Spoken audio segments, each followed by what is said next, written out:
জামাত শিবির কি জিনিস, স্পেশালি শিবির কি জিনিস, বিএনপি ক্ষমতায় আসলেও ভোটে জিতলেও অক্ষরে অক্ষরে টের পাচ্ছে। এবং সারা বাংলাদেশে জামাত শিবিরের নেতাকর্মীদের জন্য এটা একটা বিরাট সুখবর যে শিবির আছে, আপনাদেরকে কেউ নির্যাতন করতে পারবে না। তারেক রহমান লাইনে চলতে বাধ্য হবে, হাত ধরে বিএনপিকে সঠিক লাইনে দেশ চালাতে বাধ্য করবে শিবির। শিবিরকে আওয়ামী লীগের মতো নির্মূল করতে চাইবে, ক্যাম্পাস থেকে তাড়িয়ে দিতে চাইবে, ছাত্র সংসদ অকার্যকর করতে চাইবে। তারেক জিয়ার মস্তক থাকবে না, দেশ চালাতে পারবে না, সরকার থাকবে না। প্রথমেই বলি যে ফ্যাসিবাদের দোষ জাতীয় পার্টি একটা আসনও পায় নাই। আর যদি ওদের গুরু আওয়ামী লীগ থাকতো হয়তো তার পাঁচটা পাইলেও পাইতে পারতো গোপালগঞ্জ এলাকায় বা সুযোগপুর মাদারীপুর এলাকা দিয়ে। যাই হোক, আমার আলোচনার বিষয় আজকে সেটা না, একটা খবর বিবিসিতে, সেটা হচ্ছে যে তারেক রহমানের প্রতি যে উষ্ণতা, যে দরদ, এটা দেখাতে কেন ভারতের এক যুগেরও বেশি লেগে গেল। শুভজ্যোতি ঘোষ এই রিপোর্টটি লিখেছেন। তো তিনি লিখেছেন যে বাংলাদেশে যেই দলই জিতুক না কেন সবার আগে শুভেচ্ছা জানায় ভারত, এবং মনমোহন সিং বা নরেন্দ্র মোদী ক্ষমতায় যেই থাকুক না কেন তার কোনো ব্যতিক্রম হয়নি। এবং 13ই ফেব্রুয়ারি সকাল 9টার দিকে সবার আগে নরেন্দ্র মোদী তিনি টুইট করেছেন, তিনি তারেক রহমানকে শুভেচ্ছা জানিয়েছেন এবং তিনি ফোন করে কথা বলেছেন এবং বলেছেন যে তারেক রহমান, এই ভোটই প্রমাণ করে যে আপনার প্রতি বাংলাদেশের জনগণের রাস্তা আছে এবং আমরা সম্পর্ক উন্নয়নে একসাথে কাজ করব। ভারতের সাংবাদিকদের প্রশ্নের উত্তরে বলেছেন, বাংলাদেশের সাথে ভারতের পররাষ্ট্রনীতি কেমন হবে এই প্রসঙ্গে তিনি স্পষ্ট বলেছেন, বাংলাদেশের জনগণ এবং দেশের স্বার্থে যেটা হওয়া উচিত সেটাই হবে বাংলাদেশের পররাষ্ট্রনীতি। অর্থাৎ বাংলাদেশের পররাষ্ট্রনীতির যে রুলটি তিনি বুঝিয়ে দিয়েছেন যে এটি আমরা বাস্তবায়ন করবো, যেখানে জনগণের স্বার্থ এবং দেশের স্বার্থ হবে। একটা চমৎকার প্রশ্নের উত্তর এভাবে দিলেন তিনি, আর আপনি বুঝিয়ে দিলেন যে এখন আর দাদাগিরি চলবে না। আগে দেশের জনগণ এবং দেশের মানচিত্রের জন্য অর্থাৎ সার্বভৌমত্ব রক্ষার যেটা প্রয়োজন সেটাই বাংলাদেশ আগামীতে করতে যাচ্ছে ভারতের সাথে, এর চেয়ে বেশি কিছু নয়। অতএব শিবির যেভাবে জেগে উঠেছে, জামাত যেভাবে জেগে উঠেছে, কার্যকর এবং শক্তিশালী বিরোধী দল হিসেবে যেভাবে ভূমিকা পালন করা অলরেডি শুরু করেছে, যেভাবে জামাত শিবিরের জনপ্রিয়তা এতদিন যা ছিল বিরোধী দলে যাওয়ার পর থেকে বেড়ে যাচ্ছে, সারা দেশে বিএনপি সন্ত্রাস দেখে মানুষ বিএনপির প্রতি ক্ষিপ্ত হয়ে যাচ্ছে, এবং এর প্রতিবাদে জামাত শিবিরের যে কার্যকর রোল, তাতে রাস্তা একটাই, জামাত এবং শিবির সংসদের বাইরে, ক্যাম্পাসে, রাজপথে বিএনপিকে সকল অপকর্ম থেকে বিরত থাকতে বাধ্য করবে। এত সোজা না। হাসিনার মতো নৃশংসতা, জুলুম কেউ করতে পারবে না। আইনের শাসন নিশ্চিত করতে হবে, নইলে ক্ষমতাই থাকবে না। বাংলাদেশ উত্তাল হয়ে যাবে মুহূর্তের মধ্যেই। পুরো বাংলাদেশ অচল করে দেওয়া হবে যদি হামলা বন্ধ না হয়। এবং আমি আবারও বলছি, আমি দেখাবো যে শিবির কি করেছে, বুঝবেন। এত সোজা না। আপনি দেশ চালাবেন, যা ইচ্ছা তা করবেন, ক্ষমতা এসেছেন, আর জনশক্তি জামাত শিবির এনসিপির উপর হামলা করবেন। আমি একটা কথা বলে দিই, এখন পর্যন্ত যারা হামলা করেছেন বা থ্রেট দিয়েছেন প্রত্যেকের নাম আমরা লিখে রেখেছি। এই বিএনপি সরকারের মাধ্যমে আপনাদেরকে অ্যারেস্ট করানো হবে। এই বিএনপি সরকারের মাধ্যমেই তোমাদের মতো সন্ত্রাসীদের সাইজ করা হবে। Just wait and see. Jamaat Shibir যারা করে তারা দেশের নাগরিক, বিএনপি যারা করে দেশের নাগরিক, সমান মর্যাদা নিয়ে থাকবে। সরকারকে, আমি যে ইনসাফের কথা বলছি, এটা বাধ্য করতে শিবির অসাধারণ ভূমিকা পালন করছে। দর্শক, এনসিপি শিবির আছে, জামাত আছে, চিন্তা নাই। গ্রামে গঞ্জে বিভিন্ন জায়গায় নির্বাচনের পর প্রথম দিন শুক্রবার কিছু হামলা হয়েছে, শনিবার সকালেও কিছু হামলা হয়েছে, এবং বিএনপি নিজেরা নিজেদের লাশ ফেলেছে সোফার 3টা। প্রত্যেকটার জবাব নেওয়া হবে। অলরেডি তারেক রহমানের নড়াচড়া শুরু হয়ে গেছে।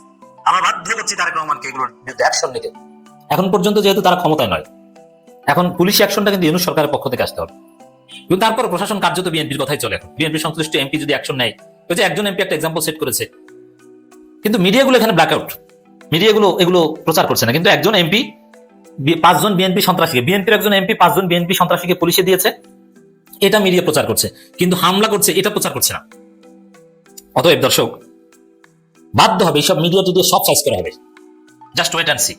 দেশ চালাতে হলে, ক্ষমতায় থাকতে হলে বাধ্য হবে সন্ত্রাসীদের বিরুদ্ধে ব্যবস্থা নিতে, নইলে ক্ষমতায় থাকতে পারবে না। ক্ষমতায় থাকতে আমরা দিব না, জুলুম করে থাকতে পারবে না, গণপ্রতিরোধ গড়ে তোলা হবে। ক্ষমতা এসেছে না, এটা টিকিয়ে রাখতে পারবেন জনগণ জেগে উঠলে? আর আপনার কিসের সরকার? আপনারা তো অল্প একটু ব্যবধানে জিতেছেন, সামান্য ব্যবধানে জিতেছেন। কারচুপি করে, চুরি করে আসন নিয়েছেন অনেকগুলো, কিন্তু ভোটের ব্যবধান তো অল্প। অতএব শক্তি দেখাতে যাই, নাম সালা সব যাবে। আমরা চাই তারেক রহমান একটা সুন্দর বাংলাদেশ চালাক, বিএনপি জামাত সবাই মিলেমিশে একটা সুন্দর দেশ, 5 বছর এই নির্বাচনটা থাকুক, 5 বছর পর আবার নির্বাচন, মাঝপথে যেন নাড়াচাড়া দাওয়াদারি না লাগে। উল্টা পাল্টা করবেন তো চলে যেতে হবে। আওয়ামী লীগ তো ভারতে পালিয়েছে, আপনারা ভারতে পালাতে পারবেন না। ক্ষমতা এসে বিএনপি আরো বেশি ঝুঁকিতে পড়েছে, কারণ উল্টা পাল্টা করলে গণঅভ্যুত্থান হবে, গণঅভ্যুত্থান হলে কিন্তু আওয়ামী লীগের মতো মাইর খেতে হবে। ক্ষমতার বাইরে তো আপনাদের বিরুদ্ধে গণঅভ্যুত্থান সম্ভাবনা ছিল না। অতএব এই নির্যাতন বন্ধ করেন। এবার দেখেন জামাত শিবির সবকিছু ডকুমেন্টেশন করেছে। সারা বাংলাদেশে প্রত্যেকটা হামলা লিপিবদ্ধ করে জামাত আনুষ্ঠানিকভাবে সংবাদ সম্মেলনে জানিয়েছে। শিবির বিশেষ করে ডাকসু অতীতে ক্ষমতায় আসার সাথে সাথে বিশ্ববিদ্যালয় হল সব দখল করতে আর বিরোধীরা নেমে যেত। আর এবার বিএনপি ক্ষমতা এসেছে, ঢাকা বিশ্ববিদ্যালয় যেরকম ছিল সেরকমই এখন পর্যন্ত দখল করতে যেতে পারেনি, পারবে না। শিবির জানিয়ে দিয়েছে, দেখেন ডাকসু জানিয়ে দিয়েছে হল দখল করতে এলে প্রতিহত করা হবে। ডাকসু বিপি যাও তোমরা হল দখল করতে, দেখি হল দখল করবা, কিচ্ছু পারবে না, যেরকম আছে সেরকম থাকবে। শিবির রাজনীতি করবে, ছাত্রদল রাজনীতি করবে, প্রত্যেকের অধিকার পাবে। হল চলবে এখন যেরকম প্রশাসনের অধীনে চলে, হলে কে উঠবে কে উঠবে না, কে থাকবে কি থাকবে না, হলের সিট কারা পাবে পুরোপুরি প্রশাসন দেখবে। কোনো ছাত্রদল শিবির ডাকসু মাকসু কেউ না, এটা হল প্রভোস্ট হল টিউটোরিয়াল যারা আছে তাদের কাছে। অতএব ছাত্র নেতা, তুমি ছাত্র দলের সভাপতি হও না জান তুমি চ্যাটের বাল হও, তাতে কি? তোমার ছাত্রত্ব নয়, তুমি হলে থাকতে পারবে না। শিবিরের সভাপতি হওয়ার তুমি যা হও না কেন, তোমার ছাত্রত্ব নয়, তুমি হলে থাকতে পারবে না। হলে থাকবে বৈধ স্টুডেন্ট। কোন স্টুডেন্টকে রাজনীতি করতে মিছিলে যেতে বাধ্য করবে একটা ঘটনা বলে তাই আমার মসনদ নিয়ে কাপাকাপি শুরু হবে। অতএব জগন্নাথ বিশ্ববিদ্যালয় নিয়ে পরিকল্পনা করছে যে এটা তারা দখল করবে, কোনো দখল চলবে না, ক্ষমতা টিকবে না।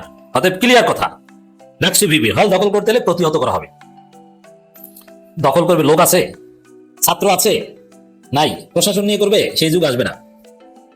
অতএব আমরা কঠোর কথা বলে দায়িত্ব গ্রহণের আগে সতর্ক করে দিচ্ছি, দায়িত্ব গ্রহণ করার পর এগুলো চলতে থাকলে এক বিন্দু পরিমাণে লেট করা হবে না, রাজপথে নামা হবে। সংসদের বাইরে আপনারা প্রতিবাদের মুখে পড়বেন, প্রতিরোধের মুখে পড়বেন, এরপরে আপনাদের ক্ষমতা নিয়ে টানাটানি শুরু হবে। আর এরকম করে আপনারা পারবেন না, গণঅভ্যুত্থান ঘটে যাবে। কারণ দেশের অর্থনীতির অবস্থা খারাপ, হাসিনা প্রতিষ্ঠানগুলো ধ্বংস করে দিয়েছে, দেশ ধ্বংস করে দিয়ে গেছে হাসিনা। সেই জায়গায় যদি দেশটাকে সত্যিকার অর্থে এগিয়ে নিয়ে যেতে হয়, দেশটাকে টিকিয়ে রাখতে হয়, মানুষের কল্যাণ, মানুষের প্রত্যাশা বাস্তবায়ন করতে হয়, বিএনপির যে ইশতেহার সেটা যদি বাস্তবায়ন করতে হয়, তাহলে সব দখল বাদ দিয়ে আইনের শাসন নিশ্চিত করে বিএনপি জামাত সবাই মিলেমিশে দেশটাকে এগিয়ে নিয়ে যেতে হবে। এই জন্য প্রধান শর্ত বিএনপিকে সন্ত্রাস ছাড়তে হবে, চাঁদাবাজি দুর্নীতি ছাড়তে হবে। অতএব এই যে ডাকসুর যে সংবাদ সম্মেলন এবং ছাত্র শক্তিও মানে এনসিপির ছাত্র সংগঠন তারাও সংবাদ সম্মেলন করে জানিয়ে দিয়েছে, কঠিন বার্তা দিয়েছে। এবং জামাতের যে বিরোধী দল হিসেবে যে মুখ শুরুতেই এবং অন্যায় যেসব আচার আচরণ হচ্ছে, বিভিন্ন হামলা হচ্ছে, তার বিরুদ্ধে যে শক্তিশালী অবস্থান, এবং তারেক রহমান নিজে আমি জেনে বলছি অলরেডি বলেছেন যেগুলো বন্ধ করতে হবে এটেনিকস, কারণ ক্ষমতা আসার আগেই তো কাপাকাপি শুরু হয়ে যাচ্ছে। ডাকসুর এই হুঁশিয়ারি এটা জামাত শিবিরের মাঠ পর্যায়ে যারা দাঁড়িপাল্লার ভোটার, আপনি যে ভোটার হন না কেন, বিএনপির বিদ্রোহী হোক আর যা হোক, যেমন এখন পর্যন্ত 3 জন নিহতের ঘটনা এটা কিন্তু বিএনপির, তার জামাতের শিবিরে কেউ না, বিএনপিকে মেরেছে। এগুলো নিয়ে ডাকসু কথা বলবে, এগুলো জনগণের ডাকসুর যে ভূমিকা, ফরহাদ এবং সাদিক ক্যাম্পের সংবাদ সম্মেলন, এগুলো এদেশের জনগণের জীবনের নিরাপত্তা দিবে। অতএব আপনাদের জন্য সুখ হবে, টেনশনে কিছু নেই। এখন 2-1টা গালি দিয়ে একটু সহ্য করেন, জাস্ট নামটা মনে রাখেন, কেউ ছাড় পাবে না। প্রথমেই বলি যে ফ্যাসিবাদের দোষ জাতীয় পার্টি একটা আসনও পায় নাই। আর যদি ওদের গুরু আওয়ামী লীগ থাকতো হয়তো 4-5টা পাইলেও পাইতে পারতো গোপালগঞ্জ এলাকায় বা সুযোগপুর মাদারীপুর এলাকা দিয়ে। যাই হোক, আমার আলোচনার বিষয় আজকে সেটা না। একটা খবর বিবিসিতে, সেটা হচ্ছে যে তারেক রহমানের প্রতি যে উষ্ণতা, যে মানে দরদ, এটা দেখাতে কেন ভারতের 1 যুগেরও বেশি লেগে গেল। শুভজ্যোতি ঘোষ এই রিপোর্টে লিখেছেন। তো তিনি লিখেছেন যে বাংলাদেশে যেই দলই জিতুক না কেন সবার আগে শুভেচ্ছা জানায় ভারত, এবং মনমোহন সিং বা নরেন্দ্র মোদী ক্ষমতায় যেই থাকুক না কেন তার কোনো ব্যতিক্রম হয়নি। এবং 13ই ফেব্রুয়ারি সকাল 9টার দিকে সবার আগে নরেন্দ্র মোদী তিনি টুইট করেছেন, তিনি তারেক রহমানকে শুভেচ্ছা জানিয়েছেন এবং তিনি ফোন করে কথা বলেছেন এবং বলেছেন যে তারেক রহমান, এই ভোটই প্রমাণ করে যে আপনার প্রতি বাংলাদেশের জনগণের রাস্তা আছে এবং আমরা সম্পর্ক উন্নয়নে একসঙ্গে কাজ করব। 12 তারিখে ভোট, 13 তারিখে নরেন্দ্র মোদী ঠিক 9টায় তিনি তার এক্স হ্যান্ডেল, মানে আগে যে টুইটার, সেখানে তিনি ইংলিশে অভিনন্দন জানিয়ে লিখলেন। তার 1 ঘন্টা পরে তিনি সেই ইংলিশ পোস্টটা বাংলায় লিখলেন যাতে বাংলাদেশের সব মানুষ বুঝতে পারে, এবং তারপরে মোদী সরাসরি ফোন করলেন তারেক রহমানকে। হ্যাঁ, তাহলে বুঝাই গেল যে ভারত তারেক রহমানকে খুব পজিটিভলি নিয়েছে। হ্যাঁ, যেই তারেক রহমানকে ভারত পছন্দই করতো না, এবং তারেক রহমান বিভিন্ন সময় তার প্রতিনিধি পাঠিয়ে যোগাযোগের চেষ্টা করলেও ভারত সৌজন্যমূলক সারাটাও পর্যন্ত দেয়নি, সেই ভারত এখন তারেক রহমানকে অভিনন্দন জানায়, এবং এটাকেই কূটনীতিবিদরা বলছেন ডিপ্লোম্যাটিক ইউটার্ন। এবং ভারতীয় যে বিশেষজ্ঞরা তারা এটা এক বাক্যে মেনে নিচ্ছেন যে আসলে বর্তমানে যে বাস্তবতা, যেখানে আওয়ামী লীগ অংশগ্রহণ করতে পারেনি, আওয়ামী লীগ পালিয়ে গিয়েছে এবং জামাত ইসলামের শক্তি বৃদ্ধি পেয়েছে, সেই হিসাবে মধ্যপন্থী বিএনপি হচ্ছে ভারতের জন্য বেস্ট চয়েস। এবং ভারত মনে মনে চেয়েও ছিল যে বিএনপি ক্ষমতায় আসুক। হ্যাঁ, এবং তারেক রহমানকে ফোন করা ছাড়া নরেন্দ্র মোদীর কি আর কোনো অপশন ছিল না তো। দেখুন, এখানে কিন্তু একটা কঠিন বিষয়। বিবিসি লিখেছে যে ভারতীয় পর্যবেক্ষকরা এটাও বলছেন যে তারেক রহমানের নেতৃত্বাধীন বিএনপি ভারতের সঙ্গে সম্পর্কের ক্ষেত্রে কিছু নির্দিষ্ট প্রতিশ্রুতি দিয়েছে বলেই এই ঘনিষ্ঠতা দানা বাঁধছে। আবারও পড়ি, তারেক রহমানের বিএনপি ভারতের সঙ্গে সম্পর্কের ক্ষেত্রে কিছু নির্দিষ্ট প্রতিশ্রুতি দিয়েছে বলেই এই ঘনিষ্ঠতা দানা বাঁধছে, এটা আন্দাজ করা মোটেও কঠিন নয় বলে পর্যবেক্ষকরা মনে করতেছেন। এটা ভারতীয় পর্যবেক্ষকরা বলতেছেন। হ্যাঁ, অতীতে বিএনপি সরকারগুলোর আমলে ভারতের সঙ্গে যতই ওঠা পড়া থাকুক না কেন, ভারত যে আপাতত সেই সব পুরানো বিষয় মনে না রেখে সম্পর্ককে এগিয়ে নিতে আগ্রহী, এখন প্রধানমন্ত্রী মোদীর বার্তায় সে কথা স্পষ্ট হয়ে গিয়েছে যে জিয়াউর রহমান এবং বেগম জিয়ার আমলে ভারতের কিছু অভিমান ছিল, সেটা ভারত মনে না রেখে এখন এই তারেক রহমানের নেতৃত্বাধীন বিএনপির সঙ্গে ভারত সম্পর্ক এগিয়ে নিতে চায়। ভারত বাংলাদেশের এই নতুন সরকারের সঙ্গে বিভিন্ন ইস্যু ধরে ধরে ধরে ধরে এক এক করে এগোতে চায় বলে বলেছেন ভারতের পররাষ্ট্র মন্ত্রণালয়ের মুখপাত্র রণধীর জয়সওয়াল। তবে ভারতীয় শাসক দল বিজেপির অন্যতম বলতেছেন যে যদি বাংলাদেশে হিন্দুদের উপর অত্যাচার বন্ধ না হয় তাহলে যেই সরকার আসে না কেন সেই সরকারের সঙ্গে ভারতের কাজ করা সম্ভব হবে না। বাট তারপরেও সামগ্রিকভাবে ইউনূস সরকারকে ভারত খুবই অপছন্দ করত।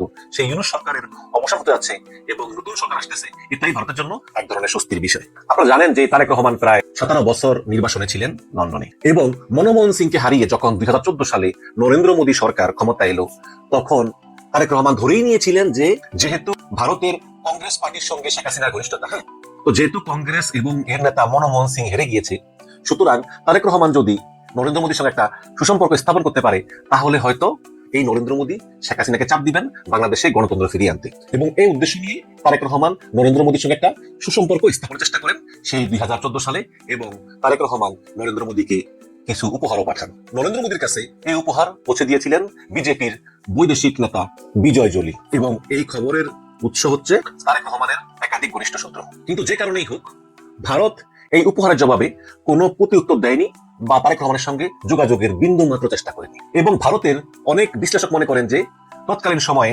ভারতীয় গোয়েন্দা সংস্থা র নরেন্দ্র মোদীকে বা ভারত সরকারকে বলেছিল যাতে তারেক রহমানের সঙ্গে ভারত কোনো যোগাযোগ না রাখে। ঢাকায় নিযুক্ত ভারতের সাবেক হাইকমিশনার পিনাক রঞ্জন বলেন যে আসলে তারেক রহমানের সঙ্গে ভারতের যোগাযোগ না হওয়ার একটা কারণ হচ্ছে সেই সময় ক্ষমতায় ছিলেন শেখ হাসিনা, এবং শেখ হাসিনা তাকে খুবই অপছন্দ করতেন।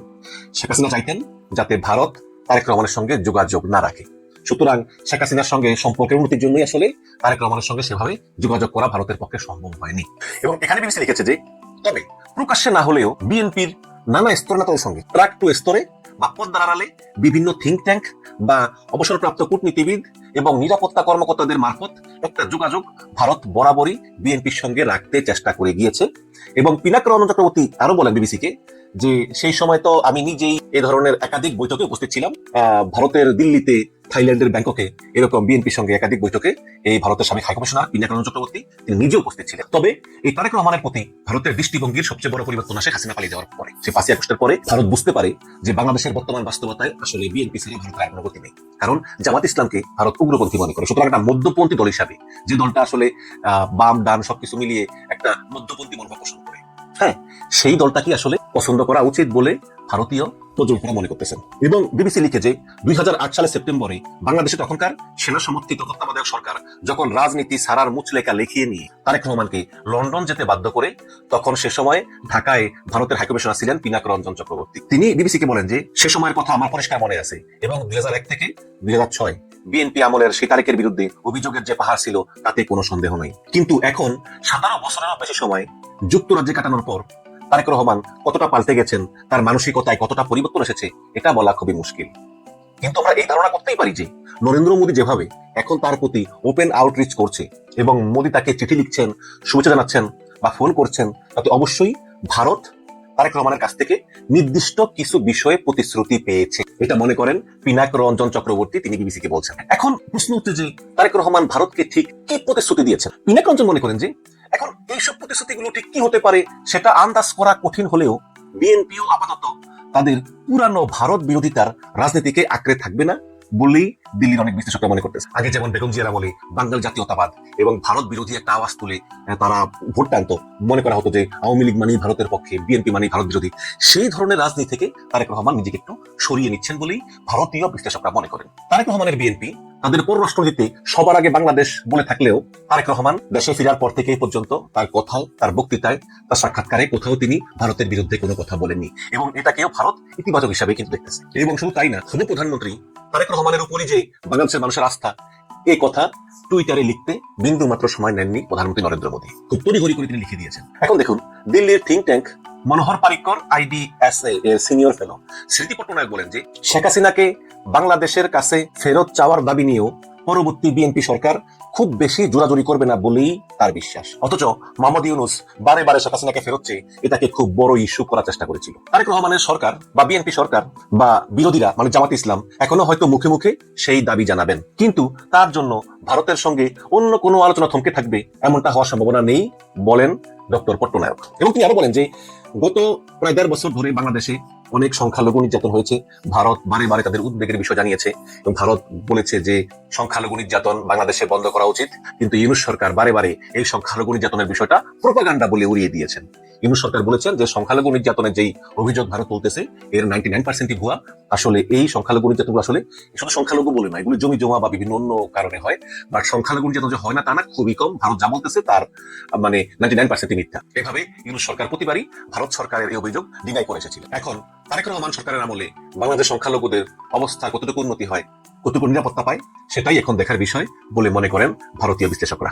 তবে পশ্চিমবঙ্গের বিজেপির মুখপাত্র দেবজিৎ সরকার মনে করেন যে বাংলাদেশে যেই ক্ষমতায় আসুক, আওয়ামী লীগ, বিএনপি, জাতীয় পার্টি যেই ক্ষমতায় আসুক বা জামাত ইসলাম, বাংলাদেশে হিন্দুদের উপর অত্যাচার কখনো বন্ধ হবে না, এটা মনে করেন পশ্চিমবঙ্গ বিজেপির মুখপাত্র দেবজিৎ সরকার। এবং তিনি আরো বলেন যে ময়মনসিংহে দীপু দাস নামে একজন হিন্দু যুবককে মেরে পুড়িয়ে শেষ করে দিয়েছে ওপেন রাস্তার উপরে, এবং কিশোররা মোবাইলে ভিডিও ধারণ করছে, ফেসবুকে ছাড়ছে। তো এইসব বিষয়টা তো আসলে দুঃখজনক এবং নতুন সরকার আসলেও আসলে এর খুব একটা পরিবর্তন হবে বলে তিনি মনে করেন না। যেহেতু ভারতের রাজ্য পশ্চিমবঙ্গে বিধানসভা নির্বাচন যেহেতু আসন্ন, তাই ভারতীয় কোনো কোনো পর্যবেক্ষক মনে করেন যে এই পশ্চিমবঙ্গ রাজ্যে বিধানসভা নির্বাচন শেষ না হওয়া পর্যন্ত এই নরেন্দ্র মোদী এবং বিজেপি বাংলাদেশে হিন্দু নির্যাতন ইস্যুটাকে তারা জিয়ে রাখবে ভোট বেশি পাওয়ার জন্য। তবে বিজেপির পশ্চিমবঙ্গ শাখা বাংলাদেশের নতুন শাসকদের নিয়ে যতই উদাসীনতা দেখাক, দিল্লিতে তাদের সরকার কিন্তু রীতিমতো উচ্ছ্বাসের সঙ্গেই দেশের নতুন প্রধানমন্ত্রী তারেক রহমানকে বরণ করে নিচ্ছে, এতে কোনো সন্দেহ নেই। তো এখানে এই যে বিবিসি যে আলোচনাটা করলো, হ্যাঁ, এখানে সবচেয়ে বড় পয়েন্টই হচ্ছে যে তারেক রহমান দেশে ফেরার আগেই ভারতকে কিছু নির্দিষ্ট প্রতিশ্রুতি দিয়েছেন বলে মনে করেন বাংলাদেশে নিযুক্ত ভারতের সাবেক হাইকমিশনার পিনাক রঞ্জন চক্রবর্তী। কি প্রতিশ্রুতি দিয়েছেন সেটা স্পষ্ট না, বাট দিয়েছেন বলে তিনি মনে করেন। এবং তিনি আরো বলেন যে তারেক রহমান নির্বাসনে যাওয়ার পর থেকে কিন্তু ভারতের সঙ্গে যোগাযোগের একটা চেষ্টা করেছিলেন, কিন্তু ভারত ছাড়া দেননি শেখ হাসিনার ভয়ে। যদি শেখ হাসিনা রাগ করে জানলে, এবং ভারতীয় গোয়েন্দা সংস্থা র তখন নরেন্দ্র মোদীকে পরামর্শ দিয়েছিল যে তারেক রহমানের সঙ্গে কোনো যোগাযোগ রাখবেন না।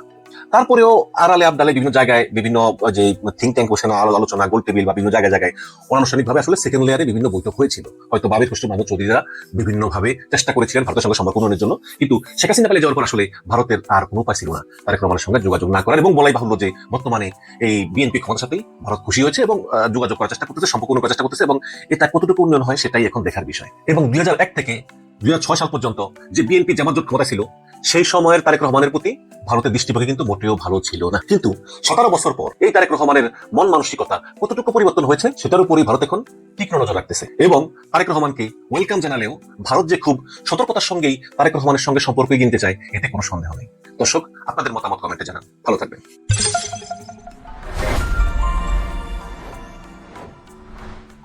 ভারতের সাংবাদিকদের প্রশ্নের উত্তরে বলেছেন বাংলাদেশের সাথে ভারতের পররাষ্ট্রনীতি কেমন হবে এই প্রসঙ্গে তিনি স্পষ্ট বলেছেন বাংলাদেশের জনগণ এবং দেশের স্বার্থে যেটা হওয়া উচিত সেটাই হবে বাংলাদেশের পররাষ্ট্রনীতি। অর্থাৎ বাংলাদেশের পররাষ্ট্রনীতির যে রুলটি তিনি বুঝিয়ে দিয়েছেন যে এটি আমরা বাস্তবায়ন করবো, যেখানে জনগণের স্বার্থ এবং দেশের স্বার্থ রক্ষা হবে। একটা চমৎকার প্রশ্নের উত্তর এভাবে দিলেন তিনি, ভারতকে বুঝিয়ে দিলেন যে এখন আর দাদাগিরি চলবে না।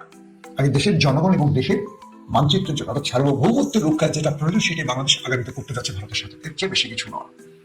পাশাপাশি চীনের সাংবাদিক প্রশ্ন করেছিলেন যে বাণিজ্যিকভাবে চীন বাংলাদেশের কেমন পার্টনার হতে পারে বা চীনের সাথে বাংলাদেশের সম্পর্ক কেমন হবে, এবং বেল্ট অ্যান্ড রোড ইনিশিয়েটিভ নিয়ে প্রশ্ন করেছেন চীনের সাংবাদিক। তারেক রহমান বলেছেন চীন আমাদের বাণিজ্যিক বন্ধু, তাদের সাথে যেহেতু একটা উন্নয়নশীল দেশ বাংলাদেশ এবং চীন আমাদের সবচেয়ে বড় বাণিজ্যিক পার্টনার হতে পারে।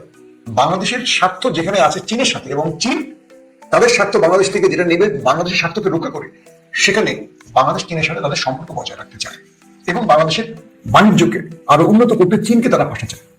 এই প্রশ্নটা আমার কাছে দুর্দান্ত লেগেছে। সবচেয়ে মজার বিষয় হলো তিনি প্রতিটি বিষয় উত্তর দিচ্ছিলেন খুব সংক্ষিপ্ত শব্দে, খুব ডিটেল বা স্তুতি পছন্দ করছিলেন না। কেউ তাকে প্রশংসার বাণী শোনালে তিনি তাকে থামিয়ে দিয়ে অল্প বাক্যে উত্তর দিচ্ছিলেন এবং বক্তব্য দিয়েছেন খুব অল্প, দীর্ঘ বক্তব্য দিয়ে মানুষকে বিরক্ত করেন। এই জিনিসগুলো বাংলাদেশের রাজনীতিতে নতুন এসেছে। আমি আপনাদের বারবার একটা জিনিস বলেছি বিএনপির ব্যাপারে আমি কোথাও কোথাও হতাশ হলেও তারেক রহমানের ব্যাপারে আমি হতাশ না।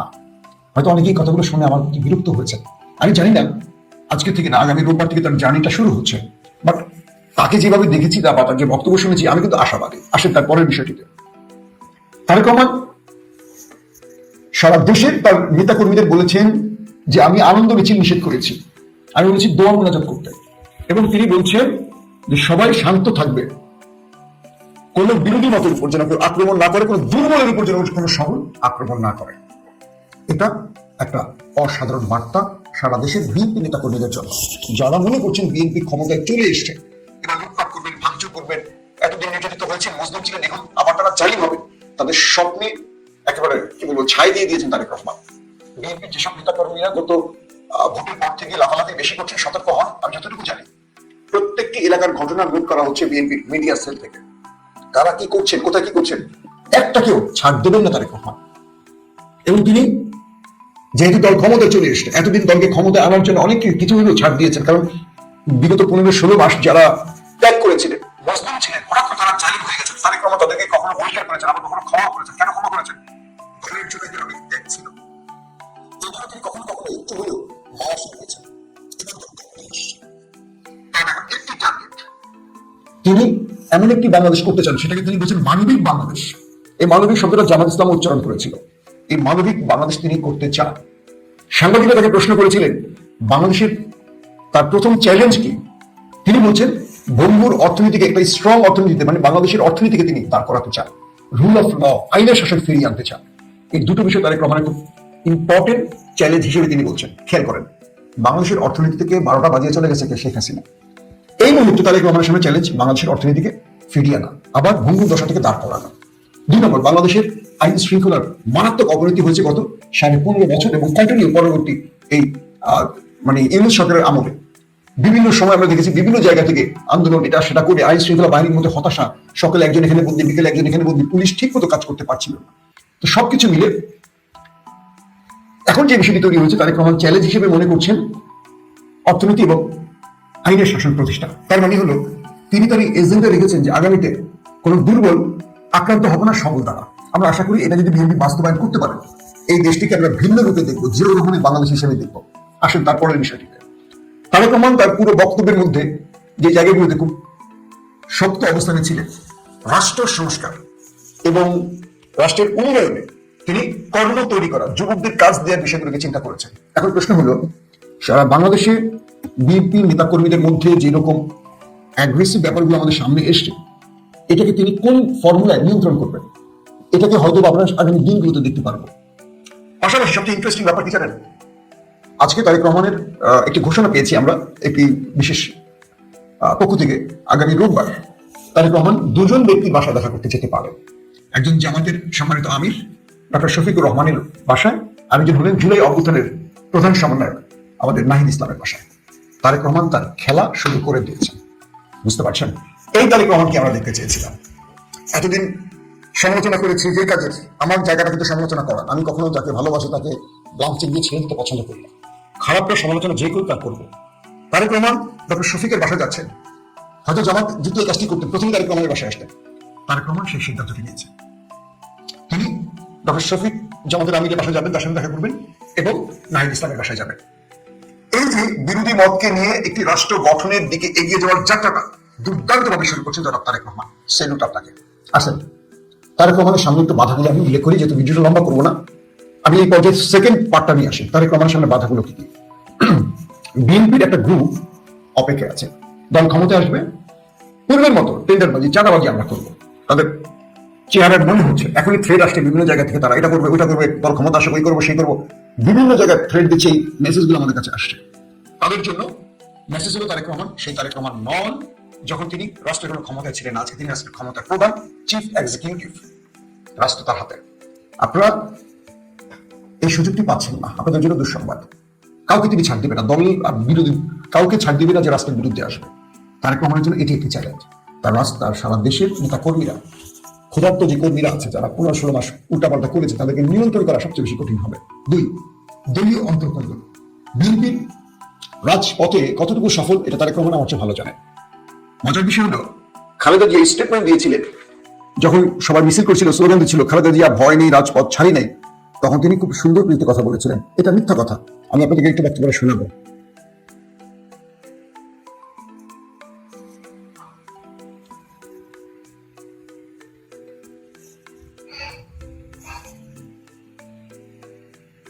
আপনার খালেদা জিয়ার বক্তব্যটা একটু শুনেন। রাজপথ ছাড়ি নেই বলে ভুল হবে। এই স্লোগানগুলো দয়া করে আর দেবে না। ভালো স্লোগান শেখো, ভালো স্লোগান দাও, তাহলে কাজে দেবে। বুঝছো? ইলেকশন কমিশনের খালেদা জিয়া বলেছিলেন খালেদা জিয়া ভয় নিয়ে রাজপথ ছাড়ি না, এটার বক্তব্যে তিনি স্পষ্ট বলেছেন এই স্লোগানগুলো তিনি বিশ্বাস করেন। কারণ কি, রাজপথে খালেদা জিয়াকে বারবার একা করে চলে গেছে দলের বহু নেতা করবে। ভোট ফর ডেমোক্রেসি মনে আছে আপনাদের? কেউ আসেনি মাঠে। বালু ট্রাক সরাবার জন্য একজন বিএনপি নেতা কর্মীকে দেখা যায়নি। সেদিন আমরা সাংবাদিকরা মাঠে ছিলাম। আমরা দেয়াল টপকে খালেদা জিয়ার বাড়িতে ঢুকেছিলাম, পুলিশের সাথে হাতাহাতি করেছিলাম। যারা সেদিন লাইভ দেখেছেন তারা হয়তো দেখেছেন।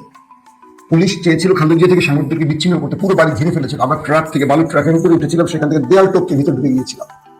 ঢুকে আমরা লাইভ সম্প্রচার করেছিলাম খালেদা জিয়ার বক্তব্য। সেদিন আপনার গোপালী পুলিশের সংবাদটা শুনেছিলেন। তো বিষয়টা হলো, খালেদা জিয়া তার লাইফের শেষ সময়গুলো দেখেছিলেন তার দলের নেতারা কতটুকু সফল হয়েছে, কতটুকু পেরেছে। কিন্তু এই নেতা কর্মীগুলি, তারা যারা জীবন দিতে ভয় পেয়েছিল রাজপথে, তারা কিন্তু গত 15 মাসে প্রায় 200 থেকে 250 মানুষের প্রাণ নিয়ে চলে গেছে। বিষয়টা বুঝতে পারছেন? এই নেতারা নিজেদের প্রায় 100 লোক মেরে নিচ্ছে নিজেরা নিজেদের মধ্যে, কিন্তু রাজপথে তারা প্রকাশ্যে জীবন দেয়নি। হ্যাঁ, গুম খুন ক্রস ফায়ার হয়েছে, এটাকে আমি ওই কাতারে আনছি না। পুলিশের সামনে মুখ টান টান করে দাঁড়াবার মতো শক্তি আমরা কম দেখেছি। খালেদা জিয়াকে গ্রেফতার করে নিয়ে গেছে, খুব কম দেখেছি তাদেরকে দাঁড়াতে। বালু ট্রাক সরাবার মতো একজন লোক আমরা দেখিনি। তার মানে হলো, তারেক রহমানকে মাথায় রাখতে হবে, এই নেতা কর্মীরা যত বড়ই কথা বলুক, দুঃসময় কেউ পাশে দাঁড়াবে না। বাড়ি ভেঙেছে তারেক রহমানের মায়ের, মানে তারেক রহমানের বাবার বা তারেক রহমানের। এক কাপড়ে বের হয়েছিলেন খালেদা জিয়া, কোমর ভেঙেছে তারেক রহমানের। বাড়ি মির্জা আব্বাসের ভাঙেনি, সাদেক হোসেন খোকারটা ভাঙেনি, অন্য কারোটা ভাঙেনি। প্রত্যেকের ব্যবসা ঠিক আছে, প্রত্যেকের রাস্তাগুলো ঠিক আছে, প্রত্যেকে ইন্ডিভিজুয়াল অ্যাকাউন্ট বিল করেছে আওয়ামী লীগের সাথে মিশে, সব তারেক রহমান জানেন। তাদেরকে এখন দলে রাখছেন কারণ প্রয়োজন আছে, কিন্তু মেসেজ তারেক রহমানের কাছে আছে, কে কোন টেবিলে হেঁটেছেন, কে কিভাবে চলেছেন কিচ্ছু আমি জানি, তারেক রহমান জানেন এটা কি হয়। তার মানে এই দেশ থেকে 18 বছরের জন্য দূরে ছিলেন। বেগম জিয়া তার জীবনের শেষ সময়গুলো একা একা কাটিয়েছেন, একজন প্রিয়জন পাশে ছিলেন না, মৃত্যুর সময় তার পাশে কেউ ছিলেন না, কোনো প্রিয়জনকে দেখেনি। এত বড় পে করেছেন, স্যাক্রিফাইস করেছেন বেগম জিয়া, তারেক রহমান। এটা মানে বাংলাদেশের ইতিহাসে এর চেয়ে কষ্টের কিছু নেই। কিন্তু আজকে দেখেন তার পাশে কত শাহেদ আলমরা ঢুকে গেছে। আজকে দেখেন তার পাশে বন্ধুর অভাব নেই। আমরা সমালোচনা করি ভালোবাসি বলে, তাই আমাদেরকে অনেকে অনেক তকমা দিচ্ছেন, কিন্তু যারা বিগত সময় সমালোচনা করেছেন, ক্ষমতা আসবেন বুঝে পাশে আসছেন, তাদেরকে বিশ্বাস করবেন না তারেক রহমান। এরা আওয়ামী লীগের সময় একই কাজ করেছে, সুবিধা নেবে, বিপদে কেটে পড়বে। শেখ হাসিনা যখন বিপদে পড়ে, আপনি দেখেছেন তিনি একা পালিয়ে গেছেন। এত বিশাল দানবীয় ব্যক্তিটি, যিনি ডিজিএফআই, পুলিশ, র্যাব, এনএসআই, হ্যাঁ, সবকিছু মেনটেন করছে, একটা বিপ্লবে ভেঙে পড়েছে তার সাথে ঘরের মতো তার স্বপ্নের প্রাসাদ, কিচ্ছু করতে পারেনি কেউ। এই জনতা জাগে সেটাই হয়। তার মানে বিএনপির বিশাল একটা গ্রুপ আছে যারা রাজনীতি করে বিশেষ স্বার্থের জন্য। তারেক রহমান সেদিকে নজর রাখবেন প্লিজ, কারণ এই লোকগুলো যত অপরাধ করবে সমস্ত অপরাধের দায়ভার আপনার ঘাড়ে আসবে। খাম্বা 20% এই শব্দগুলি তারেক রহমানের সাথে যায়। আজ পর্যন্ত শেখ হাসিনার আদালত একটি প্রমাণ করতে পেরেছে তারেক রহমানের বিরুদ্ধে অপরাধ, পারেনি। কিন্তু এই দায়গুলো তারেক রহমানের কাছে আসছে কেন? কারণ অন্যরা করেছে, সেই দায়গুলো তার ঘাড়ে এসে চেপেছে। তার মানে এই লোকগুলো তারেক রহমানকে ভাঙে, কিন্তু তিনি এর বাইরের মানুষ, কিন্তু তাকে দায়গুলো নিতে হয়। তাই এইবার এই বিষয়গুলো খুব সতর্ক থাকতে হবে। 3, বেগম জিয়া এবং জিয়াউর রহমান দুজন যে রাজনীতিটা করেছিলেন, আজকের যে জামাত ইসলামকে আমরা দেখি, এই জামাত ইসলামকে বাঁচিয়ে রেখেছে কিন্তু জিয়াউর রহমান। কেউ মানুক আর না, জামাত যদি অকৃতজ্ঞ না হয় এটা মনে রাখবে। বেগম জিয়া শেষ দিন পর্যন্ত জামাতের হাত ছাড়েনি। জামাতও বেগম জিয়ার সাথে ছিলেন, তাদের 6 জন শীর্ষ নেতার ফাঁসি হওয়ার পরও বেগম জিয়ার হাত ছাড়েনি। বিগত 15.5 বছর এই দেশে মজলুম ছিল বিএনপি এবং জামাত। আগামী দিন যেন জামাত মজলুম না হয়, এইটা অনুরোধ থাকবে। কারণ কি? কারণ হলো এই জামাত বিএনপির ভ্যানগার্ড, ছাত্রদল, যুবদল নয়। রাষ্ট্রের সবচেয়ে ক্রুশিয়াল মুভমেন্টে, সবচেয়ে বিপদ টাইমে বেগম জিয়ার হাত ছেড়ে যায়নি যেন। কথাটা এখন জামাতি মনে হচ্ছে না। আবারও এই দেশে কখনো আওয়ামী লীগ আসতে পারে, আবারও তারেক রহমানকে কোনো বড় শক্তির মোকাবেলা করতে হবে, সেই দিন এই ইসলামী শক্তি আসবে। কারণ বিএনপির সাথে ইসলাম শব্দটা যায়, আওয়ামী লীগের সাথে যায় না। সো আজকের যে রাজনীতির বিরোধ, এটি আমরা খুব পজিটিভ অর্থে দেখি। একজন সরকারি দল, একজন বিরোধী দলে থাকবে, নির্বাচন নিয়ে দুটো ভিন্ন মত সৃষ্টি হবে, তারপর রাষ্ট্র গঠনের সময় এক হবে, পার্লামেন্টে তর্ক হবে, বিতর্ক হবে, কিন্তু এটা খুনি পর্যায়ে, এটাকে শেষ করে দেওয়ার পর্যায়ে, এটাকে মুছে ফেলার ইন্ডিয়ান যে পরিকল্পনা জামাতকে শেষ করে দেওয়া, এটা বেগম জিয়া এবং জিয়াউর রহমানের আমলে পারেনি। কারণ জিয়াউর রহমান এবং বেগম জিয়া জামাতকে বাঁচিয়ে রেখেছিলেন বিএনপিকে বাঁচিয়ে রাখার স্বার্থে। এটা অবিশ্বাস্য ভ্যান্ডার ছিল বিএনপি। আমি বিশ্বাস করি তারেক রহমান তার নির্বাচনে বিজয়ের পর ডক্টর শফিকের বাসা যাচ্ছেন, নিঃসন্দেহে কিছু ভালো মেসেজ দিয়ে আসবেন। তারপরে যে বিষয়টি সেটি হলো এই রাষ্ট্রে বিভিন্ন পর্যায়ে আমাদের প্রশাসনিক কর্মকর্তারা তারা তারেক রহমানকে সর্বাধিক বিএনপি প্রমাণের চেষ্টা করবেন। মনে রাখবেন এরাই আওয়ামী লীগকে ডুবিয়েছিল। আওয়ামী লীগের আমলে বিএনপি জামাতের বহু অফিসার ছিল যারা আওয়ামী লীগ সেজে গিয়েছিল।